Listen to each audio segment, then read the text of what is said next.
So today we are talking about the Stanley Cup champions, the Florida Panthers. I'm wearing my championship hat that I got off of the NHL shop.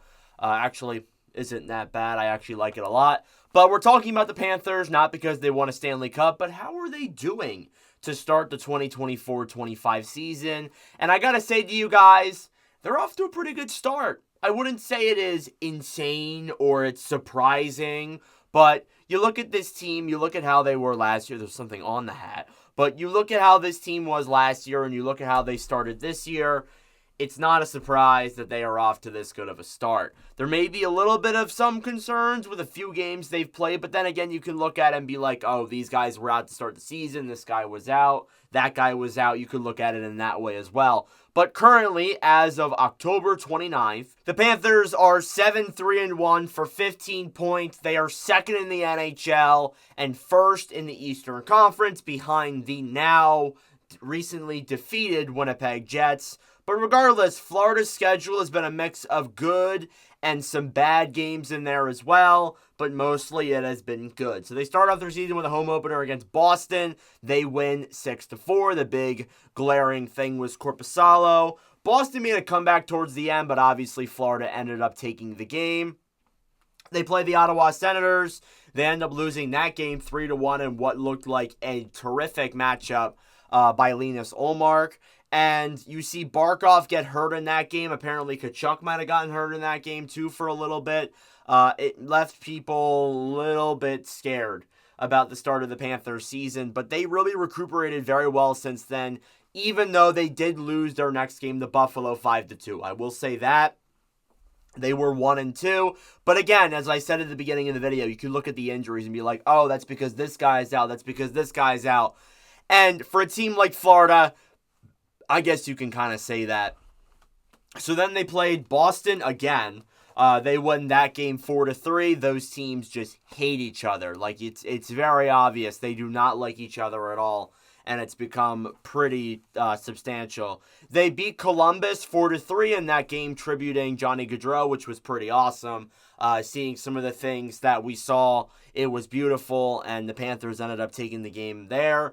Then they went to then they played Vancouver and Vegas at a home, I think. Not 100% sure. I think they played both of them at home. They lost 3-2 in overtime against Vancouver in the first game. Then they beat Vegas in the second game 4-3 in overtime. So they get a 1-1 record against two Western Conference teams there. Then they dropped the next one to Minnesota 5-1. And I know people looked at that game and were like, yeah, I don't like that. But Minnesota at the time, they've lost a couple of games since, but at the time they looked really good and they looked like they were honestly unstoppable. They hadn't even trailed at one point at that point. So I think that you got to look at that and take it with a little bit of a grain of salt and move on to the next game. And that they did. They would go on and win 3 straight, winning against all of the New York teams, ironically enough. They beat the Rangers 3-1. They beat the Islanders 6-3. And they beat the Sabres 5-2. So, again, on a 3-game winning streak right now, they have won 4 of their last 5. 4 of their last 5. They look just really good right now, and there's really nothing else you can say.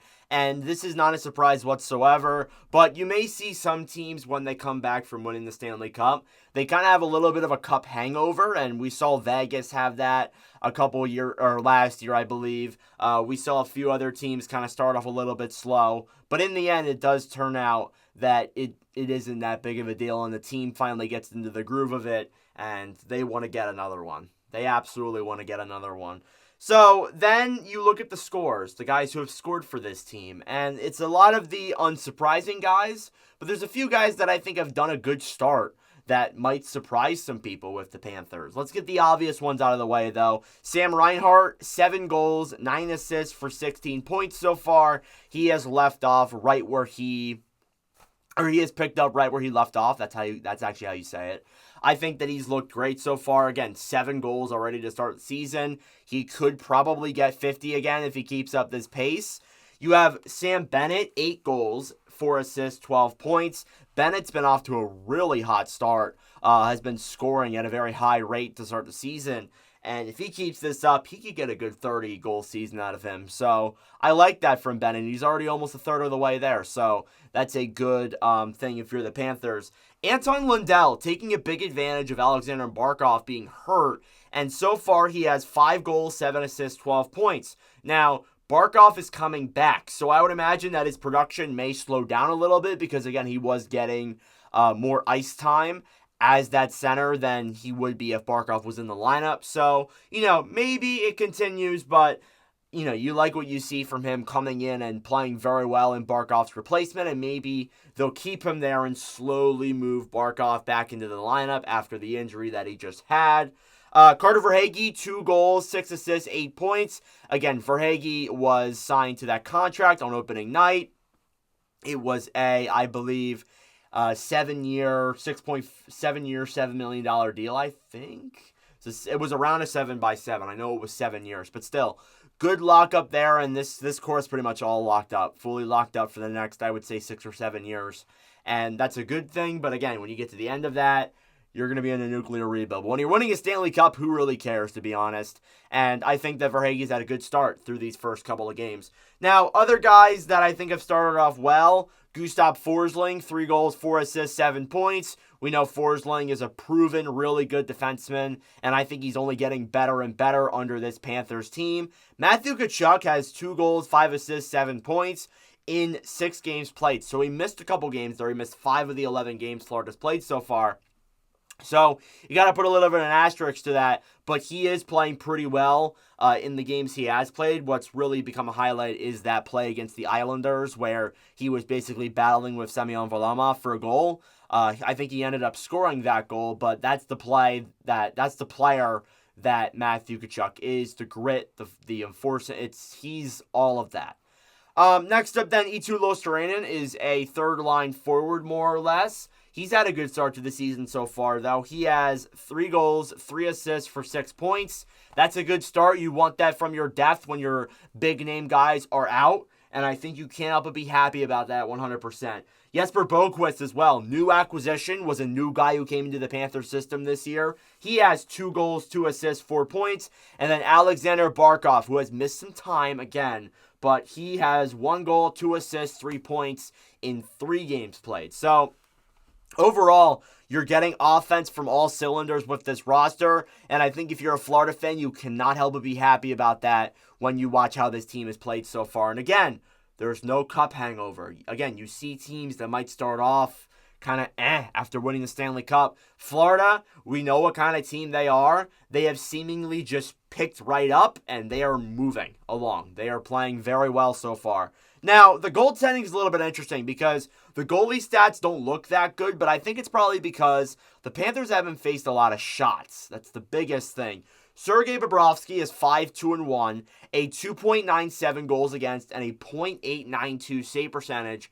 I think that's because Florida has a really good lockdown defense, and the shots that Bobrovsky has been facing, he's been letting a few of them in. So I look at it in that way, and I think that overall his stats will get better as the season progresses along. Again, he's only played 8 games to start the season, so those stats should get better, knock on wood. And then Spencer Knight, the backup goalie for Florida, has a 2-1 record, a 3.03 and a .898, so he has better numbers than Bob, but again, he has only played 3 games. So it's good to see Knight getting off to a good start because last year was a really rough year for him being in the NHLPA assistance program.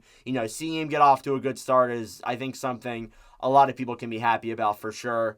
And again, this team is just seemingly firing on all cylinders right now. They look good. They look fun to watch. I've watched a couple of their games down the stretch. They look like a pretty damn good hockey team, and they look like they can win a back-to-back Stanley Cup for sure. Now, their upcoming schedule is interesting. They are done for the month of October. They actually go to the Global Series to play the Dallas Stars for a 2-game back-to-back header on Friday, November 1st, and Saturday, November 2nd. So those games will be relatively early on in the day. So for those who kind of get off early like I do, you get to watch some hockey to start your afternoon. And it starts on a Friday, too. So come on, that's awesome. They play Nashville at home after a few days coming back. And what's crazy is that they go on this, unbelievable homestand. And again, they were in the global series against Dallas, or they're going to be in the global series against Dallas. So it's like a home and home, but again, it's not at home. So I just put in versus Dallas for both of them. But they go on this 5-game homestand when they get back. They play Nashville, they play Philadelphia, they play the Devils twice, then they play Winnipeg, then they have to go to Winnipeg to play Winnipeg. Then I think they only have 3 road games in the month of November. They have a very easy traveling schedule. So I wouldn't be surprised if we get to the end of November and the Panthers are 8-2 or first in the NHL. They look great right now as it is, and they don't have a lot of road games in November, so it could be a really good start for them to gain some ground on some of these teams. But again, maybe being at home for so much at the beginning of the season and having to travel at the end of the year might affect you a little bit, but, I digress. So I think Florida's been off to a really good start. There's nothing really else to say. They have played awesome. Let me know your thoughts in the comment section down below. And again, if Florida does end up, struggling a little bit down the gate, if it gets really bad and really noticeable, then I will make a video on it. But honestly, not too worried about Florida. I think they're a good team. Anyways, let me know your thoughts in the comment section down below. Please like and subscribe if you are new. I would greatly appreciate it. Thank you guys very much for watching to the end. And that'll do it for me. I will see you guys in the next video.